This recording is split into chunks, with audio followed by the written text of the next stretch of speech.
இப்போ நீட் வந்து எப்போ விலக்கு கிடைக்கும் இப்போ? அது நம்ம ஆட்சி அமைஞ்சா தான் கண்டு இல்லை, இப்போ நம்ம ஆட்சி தானே அமைஞ்சிருக்கு அப்படின்னு இல்லையா? அப்போ யார் நம்ம கண்ட்ரோலில் இருந்தால் அந்த எப்படி நம்ம ஸ்டாலின் அவர்கள் கண்ட்ரோலில் என்னதான் இருக்குது இப்போ தமிழ்நாட்டில்? தமிழ்நாட்டில் ஆட்சி பண்ணுறோம், அவ்வளவுதான்.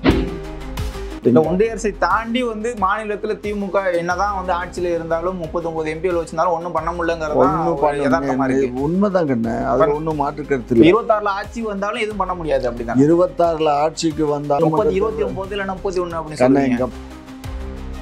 இங்க இருக்கக்கூடிய மாநில உரிமைகள்லாம் பறிக்கப்பட்டதா திரும்ப பெறணும் அப்படின்னு ஒரு நடவடிக்கை எடுத்திருக்க வேண்டியது. நம்ம அந்த நேரத்துல வந்து நம்ம நடவடிக்கை எடுக்க இயலாததுக்கு காரணம் ஆட்சி அதிகாரத்துல இருக்கணும் அப்படிங்கிற ஒரு நம்ம மக்கள் பாதிக்கப்படுறாங்கன்னா அவங்களுக்கு ஆறுதல் சொல்லலாம், ஏதோ உதவி பண்ணலாமே தவிர பணம். அதே நிலைப்பாடு தானே அதிமுகவும். அப்போ மட்டும் கடுமையான விமர்சனம் பண்றீங்க. இப்போ வந்து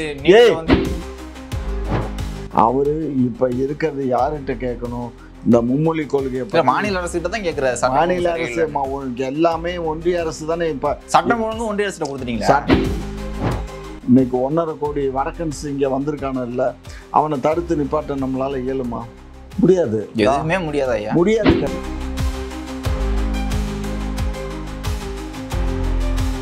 ரகரம் வாய்ஸ் நேயர்களுக்கு வணக்கம். இன்று நம்முடன் இணைந்திருக்கும் சிறப்பு விருந்தினர் தமிழ்நாடு நாயுடு பேரவையின் தலைவர் முனைவர் காமாட்சி நாயுடு அவர்கள். வணக்கம் சார். வணக்கம். நேற்றைக்கு திண்டிவனத்தில் ஒரு மாணவி நீட் தேர்வு எழுதுறதுக்கு முன்பே வந்து நீட் தேர்வில் தோல்வி அடைஞ்சிரும் அப்படின்ட்டு ஒரு தற்கொலை பண்ணியிருக்காங்க.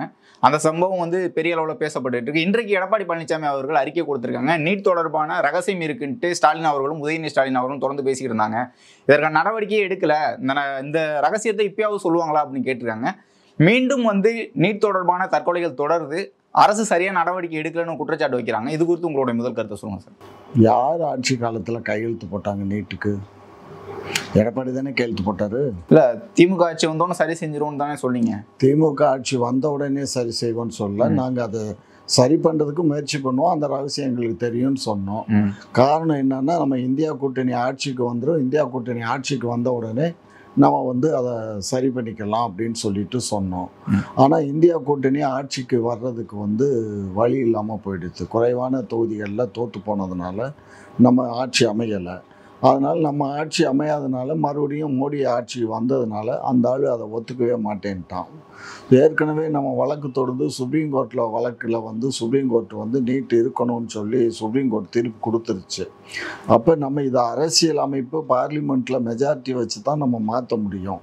இதுதான் உண்மை. அப்புறம் என்னத்தை போய் ரகசியம் மசுருன்னுகிட்டு இருக்காரு அப்படின்னு நீங்கள் தானே சொன்னீங்க. 2019 தேர்தல் வரும்போது அதுங்க உதயநிதி அவர்கள் சொன்னாங்க, என்ன ரகசியம்னு வெற்றி பெற்ற பிறகு நாங்கள் சொல்கிறோம் பண்ணாரு.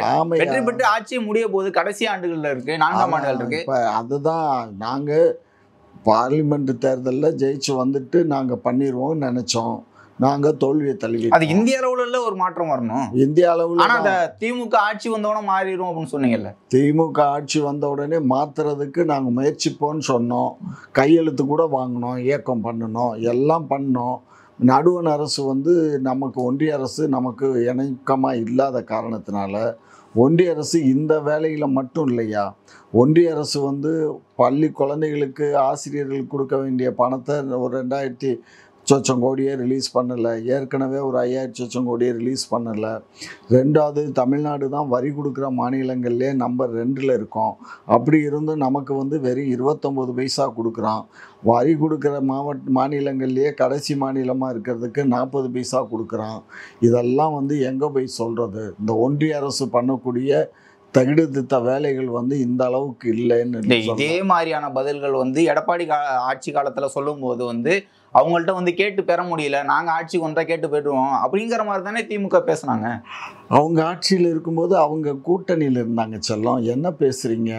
அப்போ பாரதிய ஜனதா கட்சியும் அனைத்து இந்திய அண்ணா திராவிட முன்னேற்ற கழகம் கூட்டணியில் இருந்தாங்க. இப்போ அவங்க கூட்டணியை விட்டு வெளியேறி இப்போ 1.5 வருஷம் தானே ஆகுது. இப்போ தானே சமீபத்தில் தானே அவங்க வெளியில் போனாங்க. சட்டமன்ற தேர்தலில் கூட கூட்டணியில் தானே இருந்தாங்க. சட்டமன்ற தேர்தல் முடிஞ்சு நாடாளுமன்ற தேர்தல் அப்போ தான் அவங்க கூட்டணியை விட்டு வெளியில் போனாங்க. இல்லை, அவங்க கூட்டணியில் இருந்தாங்கன்னு சொல்கிறீங்க. இப்போ திமுக ஆட்சி வந்த பிறகு எல்லாமே மாற்றம் செய்வோம் அப்படிங்கிற மாதிரி சொல்லியிருந்தீங்க. இப்போ நிதி வரலை அப்படின்னு சொல்றதா இருக்கட்டும், அனைத்து கட்சி கூட்டம் வந்து தொகுதி வரையறை வந்து மாத்துறாங்க அப்படிங்கிறதுக்கு அனைத்து கட்சி கூட்டத்துக்கு கூப்பிட்டுருக்காரு ஸ்டாலின் அவர்கள். அப்போ திமுக அரசு வந்த பிறகும் எதுவுமே சரி செய்ய முடியல தானே? கண்ண நீங்கள் ஒரு விஷயம் புரிஞ்சுக்கோங்க. மாநில அரசுங்கிறது மாநிலத்தினுடைய நன்மையை பேணி காக்கணும்னா ஒன்றிய அரசினுடைய கோஆப்ரேஷன் வேணும். ஒன்றிய அரசுடைய கோஆப்ரேஷன் எதுக்காக வேணும்னா, நம்ம நாட்டில் நமக்கு நேரடியாக வருவாய் வரக்கூடிய எந்த ஒரு பெரிய தொழிலும் கிடையாது.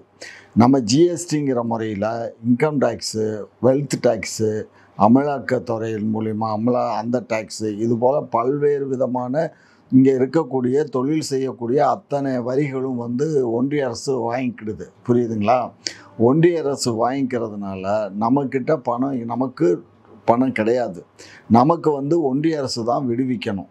அந்த ஒன்றிய அரசு விடுவிக்க வேண்டியது நமக்கு வெறும் 29 பைசா தான் கொடுக்குது.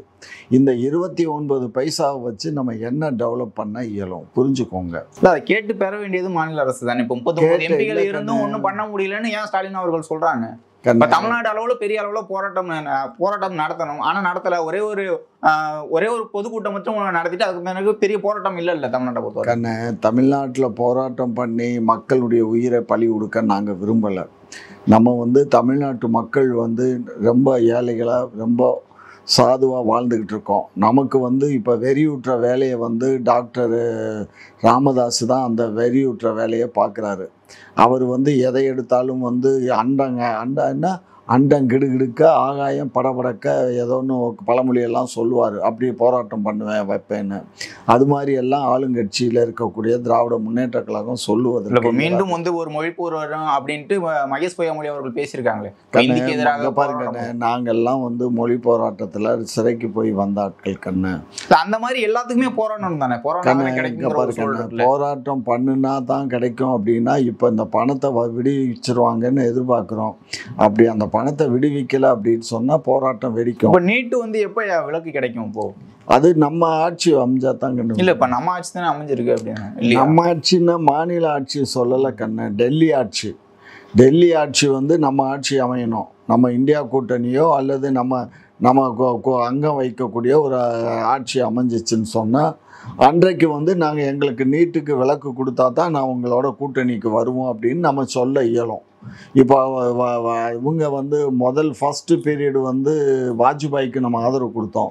அப்போ அந்த மாதிரி நேரத்தில் நீட்டு வந்திருந்தால் நம்ம எதிர்ப்பு தெரிவிச்சிருக்கலாம். அப்போ வரல. அதுக்கப்புறம் மன்மோகன் சிங்குடைய முதல் முறை ஆட்சிக்கு வரும்போது நம்ம கூட்டணியில் இருந்தோம், நம்ம ஆட்சி கொடுத்தோம். ஆனால் 2வது முறை இருக்கும்போது அவங்க மெஜாரிட்டி தான் இருந்தாங்க. பட் ஆனாலும் நம்ம அங்கே வைத்தோம், அவ்வளோதான். ஆகையினால தான் அந்த நேரங்களில் சில மசோதாக்கள்லாம் அவங்களும் காங்கிரஸ் அரசும் சில மசோதாக்களை பாஸ் பண்ணாங்க. அந்த நேரத்தில் நம்ம எதிர்ப்பு தான் தெரிவிக்க இயல்ன்றதை தவிர நம்ம பார்லிமெண்ட்டில் அவங்களுக்கு மெஜாரிட்டி இருந்ததுனால நம்ம எதுவும் சொல்ல இயலலை. அதுக்கப்புறம் பாரதிய ஜனதா கட்சி போன முறை அவங்களுக்கு ஃபுல் மெஜாரிட்டி. போன முறை 2 முறையும் 5 ஆண்டு காலத்தில் அவங்களுக்கு ஃபுல் மெஜாரிட்டி இருந்துச்சு.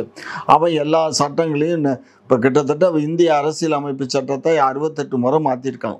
இந்திய அரசியல் அமைப்பு சட்டத்தை அவர் நம்ம அம்பேத்கர் அவர்கள் எழுதின சட்டத்தை 100க்கும் மேற்பட்ட முறை மாற்றிருக்காங்க. அந்த மாதிரி அவங்க பண்ணிட்டு இருக்காங்க கண்ண. அவங்க இதில் என்ன ஒரு இதுன்னா, தமிழ்நாடோ இல்லை தென் மாநிலங்களோ நாசமாக போனாலும் பரவாயில்ல, வட மாநிலங்களில் நம்ம அதை நம்ம சரி பண்ணணுங்கிற எண்ணத்தில் தான் இந்த அரசுகள் எல்லாம் செயல்படுது, ஒன்றிய அரசு.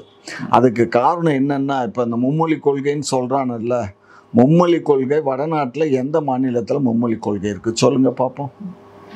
எங்கேயும் மும்மொழி கொள்கை இல்லை. ஒரு மொழி, இருமொழி கூட இல்லை, ஒரு மொழி. அப்படியெல்லாம் இல்லையா? ஒரு சில மாநிலங்களை தவிர எல்லா மாநிலங்களையும் தேசிய கல்விக் கொள்கையை ஏற்றுக்கிறாங்க.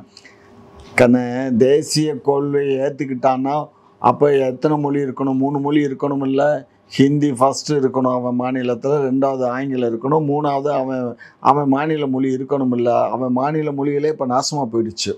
அவன் மாநில மொழிகளை நாசமாக்கித்தான் ஹிந்தியே உண்டவன்னான். ஹிந்தி ஒரு சும்மா சொற்ப காலம்தாங்கண்ணா, ஒரு 200-225 ஆண்டு காலம்தான் ஆகுது. இந்த ஹிந்தி மொழியை பாரசீக மொழிகளில் இருந்து எடுத்து தான், உருது இருக்குல்ல, உருது பாரசீக மொழிகளில் இருந்து தான் அதை எடுத்து தான் ஒரு ஆங்கிலேயர் தான் இதை கண்டுபிடிச்சாரு. என்னது கண்டுபிடிச்சா இல்லையா? அந்த ஹிந்தி வரலாறுலாம் தேவையில்லை நமக்கு. இப்போ நீட்டை ஒழிக்க முடியுமா அப்படின்னு ஒரு கேள்வி இருக்கு. அதே மாதிரி இப்போ ராமேஸ்வரத்துல மீனவர்கள் போராட்டம் பண்ணிக்கிட்டு இருக்காங்க, எங்களோட படகுகள் வந்து தொடர்ந்து பறிக்கப்பட்டுக்கிட்டு இருக்குன்னு ஸ்டாலின் அவர்கள் கடிதம் மட்டும்தான் அனுப்பிட்டு இருக்காரு தவிர எந்த ஒரு தீர்வுமே இல்லைன்னு சொல்றாங்க.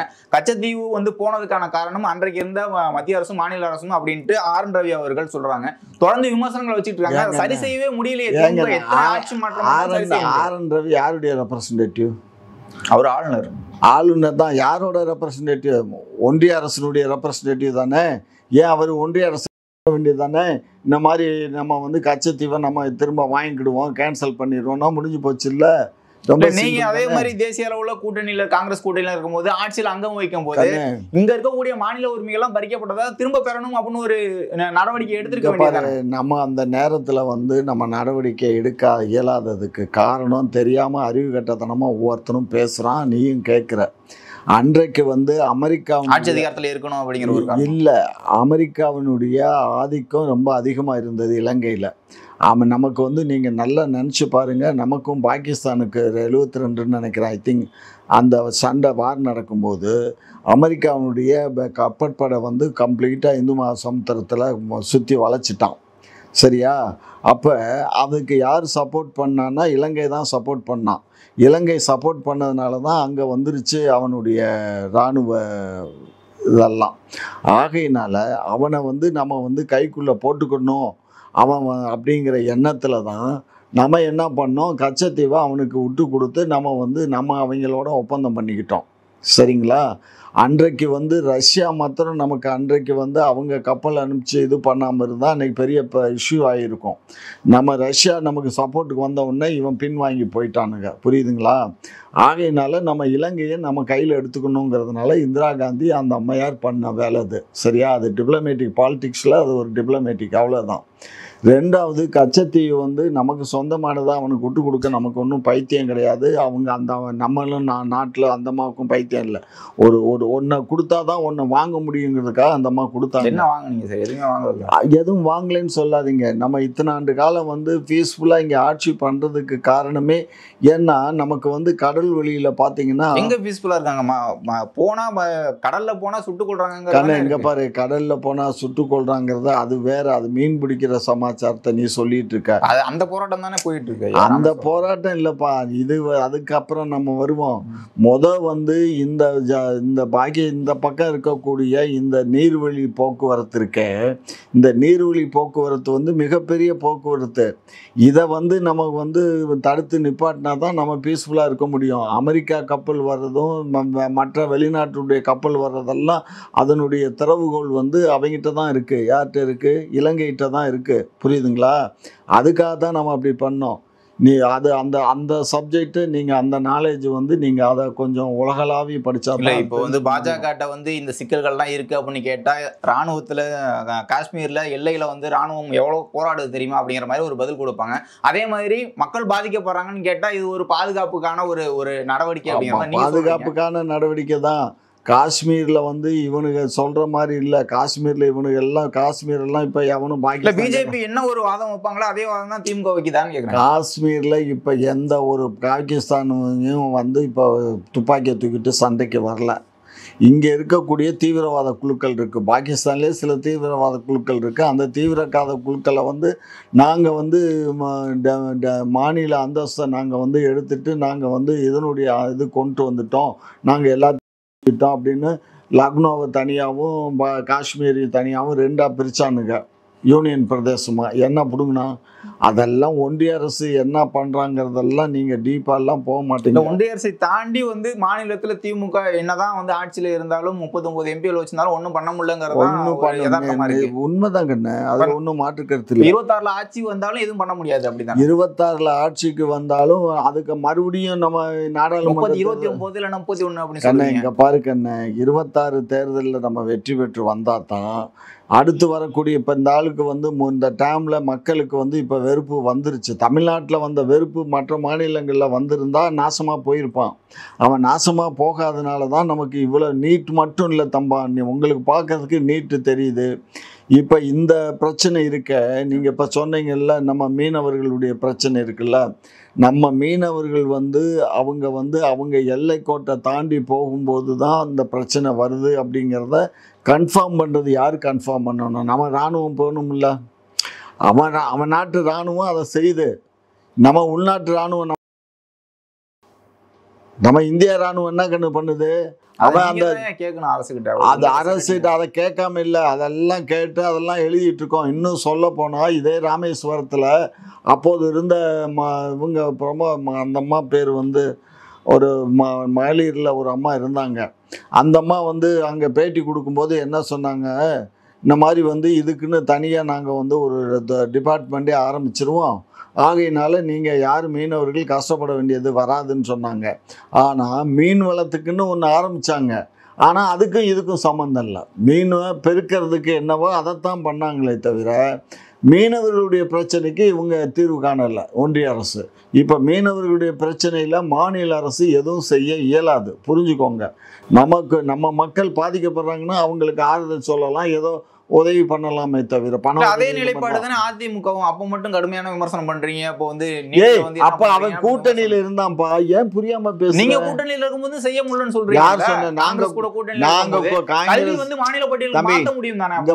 நீங்க கேட்டு மாநில பட்டியலுக்கு மாத்த முடியும் தானே? அப்ப கல்வியை மாநில பட்டியலுக்கு மாத்த முடியல. இப்போ கர்நாடகா இன்னொரு கேள்வி கேட்கிறேன் ஐயா. கர்நாடகாவில் வந்து இப்ப மார்ச் 11ஆம் தேதி வந்து வாட்டாள் நாகராஜ் என்ன சொல்றாருன்னா, தமிழ்நாடு எல்லைகள் எல்லாத்தையும் மூடுவோம், மேகதாதுல அணை கட்டணும், அந்த கட்டுறதுக்கான ஒரு நடவடிக்கை எடுக்கலன்னா இருக்கக்கூடிய எல்லைகள் எல்லாத்தையும் மூடுவோம்னு சொல்றாங்க. காவிரி குறித்தான சிக்கல்ல என்ன ஒரு தீர்வு காண போகுது திமுக?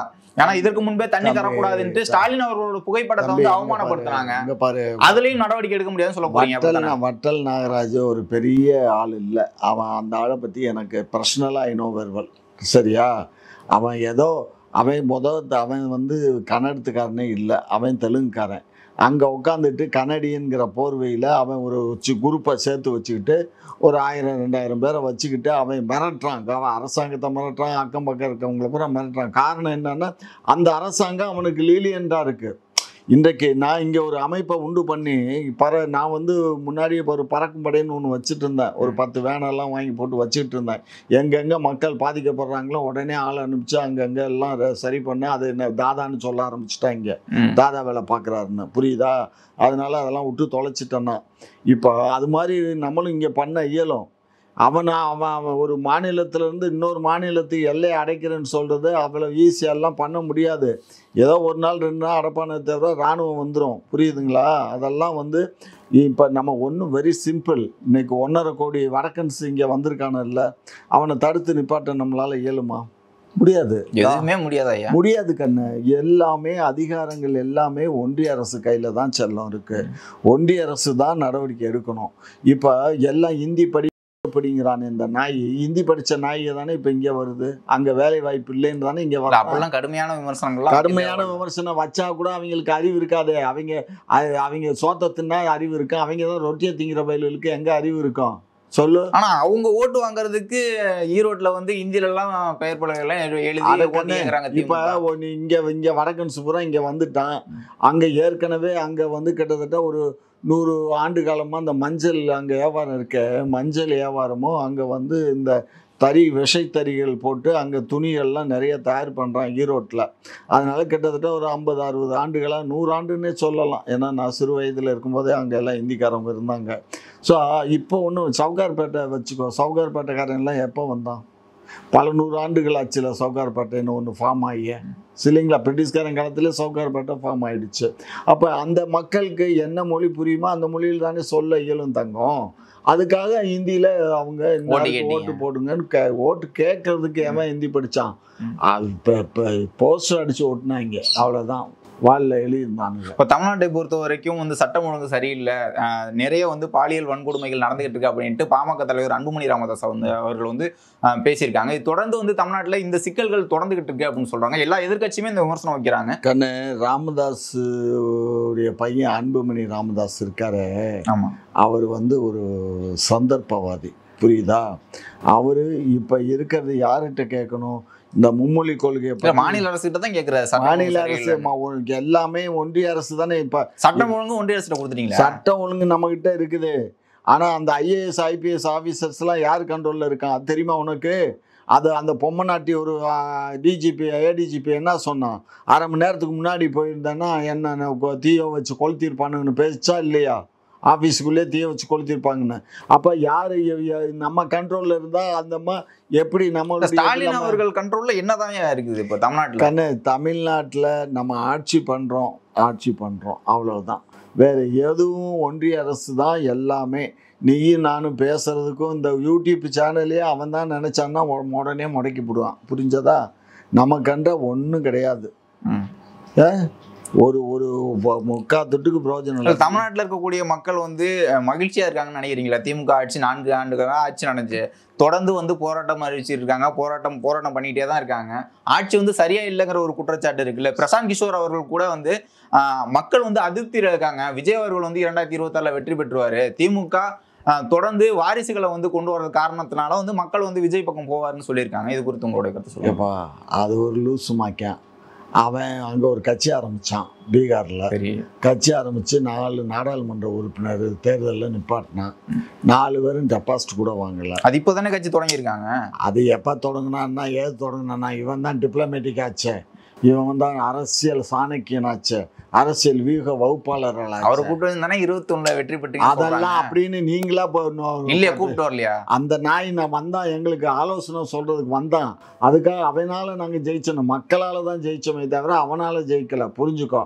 அவன் சொன்னது ஒன்று, ஸ்டாலின் வரத்தான் போறாரு, விடியல் தர போறாருங்கிற ஒரு ஸ்லோகம், அவ்வளவுதான் அவன் இது. ரெண்டாவது இந்த மேடையை வந்து பல கோடி கொடுத்துருக்கீங்கன்னு சொன்னாங்க. அதெல்லாம் ஏன் ரோட்ல போறவே 1000 சொல்லுவேன். இந்த டிசைன் பண்ணி கொடுத்தானுங்க, இந்த மாதிரி மேடை இருக்கணும் அப்படின்னு. இது 2 பண்ணி அவன் டிசைன் பண்ணி கொடுத்ததுக்கு அவனுக்கு காசை கொடுத்து. திமுக ஆட்சியோட இத்தனை ஆண்டு ஆட்சி வந்து சாதனையை சொன்னாவே மக்கள் ஓட்டு போட்டுருவாங்கல்ல. இதுக்கு பீகார்ல இருந்து வந்து பிரசாந்த் கிஷோர் சொன்னாதான் இந்த போஸ்ட் எல்லாம் தெரியுமா? அது தேவையில்லை கண்ண. ஏதோ அவங்க காக்கா உட்கார பணம் விழுந்த மாதிரி இந்த ஆட்சி வந்து சொன்னதுனால ஆட்சி வந்து கண்ணு நீ நல்லா நினைச்சு பாரு. நாங்க 2016 தான் நான் திமுகவில் இணைஞ்சேன். 2016 தேர்தல் நடக்குது, நம்ம பிப்ரவரியில் இணைகிறேன், ஏப்ரலில் எலெக்ஷனு. அந்த எலெக்ஷன்லேயே நாங்கள் எவ்வளோ வாங்கினோம் தொகுதி பார்த்தீங்கல்ல? எங்களுக்கு தேவையான தொகுதியே வெறும் 20 சீட்டு தான் அப்போ தேவை இருந்துச்சு. நேரக்குறைய நாங்கள் வந்து 90 விழுக்காடு வழியும் நாங்கள் ஜெயிச்சிட்டோம். சரிங்களா? எம்எல்ஏ எலெக்ஷனில். ஆனால் அப்படி ஜெயிச்ச நாங்கள் அடுத்த தேர்தலில் ஆட்சி அமைக்க போகிறதுல என்ன கஷ்டம் இருக்க போகுது? 2016 அவ்வளோ ஓட்டு வாங்கினோம், அவ்வளோ எம்பி எம்எல்ஏ வாங்கினோம். 2016 இல்லை, 2016 தான். 2016 நாங்கள் வந்து அதிகமான இடங்களில் நாங்கள் ஜெயிச்சு வந்தோம். அதே இது வந்து திரும்ப நாங்கள் 2021 ஆட்சி அமைச்சிருக்கோம், அவ்வளோதான். 2026 ஐயா 26 நாங்கள் இதை காட்டிலும் அதிகமான வாக்குகளை பெற்று நாங்கள் ஆட்சி அமைப்போம்.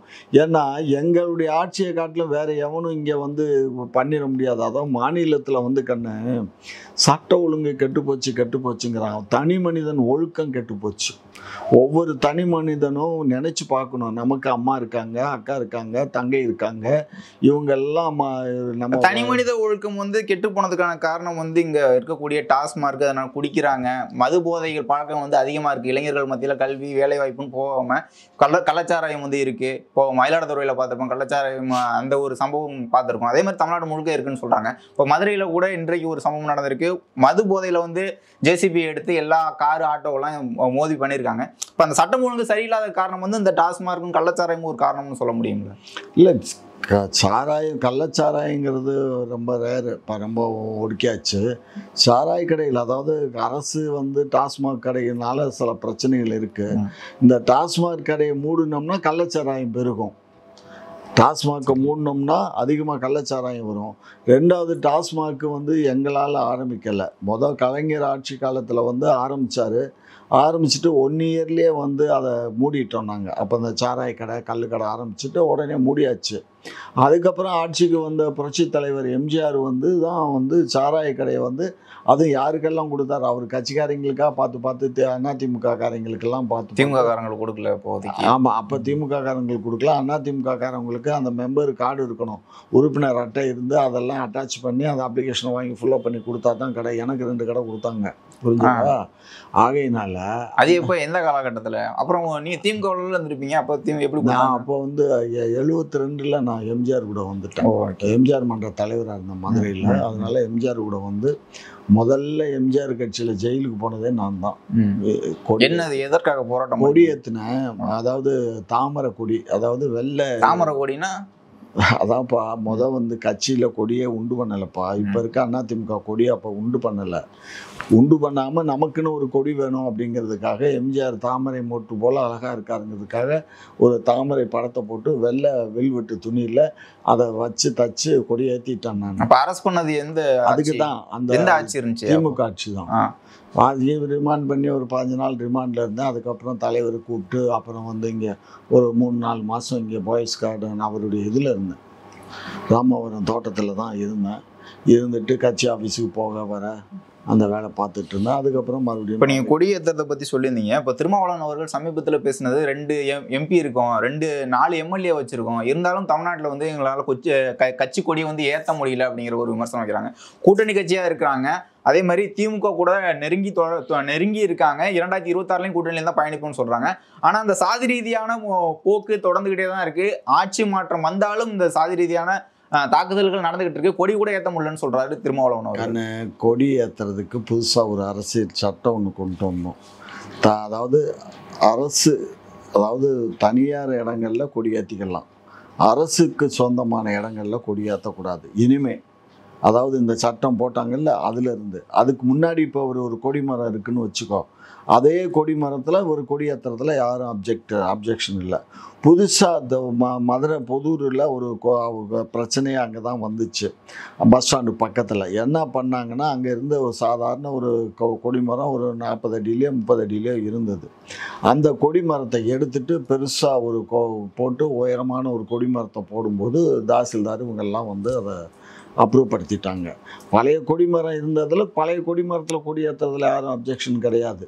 புதுசாக கொடிமரம் நடவோ அல்லது உண்டு பண்ணவோ அரசு நிலத்தில் பண்ணக்கூடாது. தனியார் நிலத்தில் உங்கள் பண்ணுறதுல யாருக்கும் ஒன்றும் இல்லை. நீங்கள் இப்போ விஜய் அந்த கொடி ஏற்றினாரே, அது அரசு நிலத்தில் இல்லை, விக்கிரவாண்டி இல்லை, தனியார் நிலத்தில் தான் 1 இயருக்கு குத்தகைக்கு எடுத்து அந்த இடத்துக்கு ரூபாயை கொடுத்து தான் கொடியேற்றிருக்காரு. புரிஞ்சுக்கோங்க. இல்லை இப்போ ஆட்சி ஆதரவாக இருக்கணும்ல, விசிகாவுக்கு ஆதரவாக இல்லையா? ஆனால் விசிகாவுக்கு நாங்கள் ஆதரவு இல்லைன்னாக்கா நான் அதெல்லாம் சில இதில் நாங்கள் பேச முடியாதுப்பா. இதெல்லாம் அரசினுடைய ரகசியங்கள், புரியுதா? அதனால் விசிகா இன்றைக்கு நாங்கள் இருக்க ஆட்சியில் இருக்கிறதுனால தான் விசிகாங்கிற ஒரு கட்சியே இருக்குது.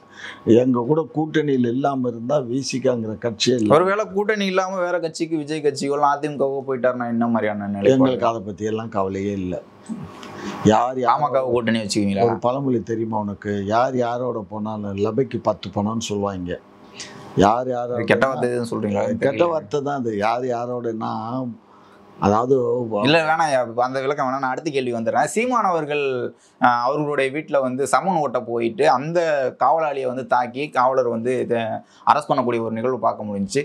தொடர்ந்து ஆளும் அரசு சீமானுக்கு எதிராக இருக்கு அப்படிங்கிற ஒரு விமர்சனம் இருக்கு. இது குறித்து உங்களுடைய கருத்து சொல்லுங்க.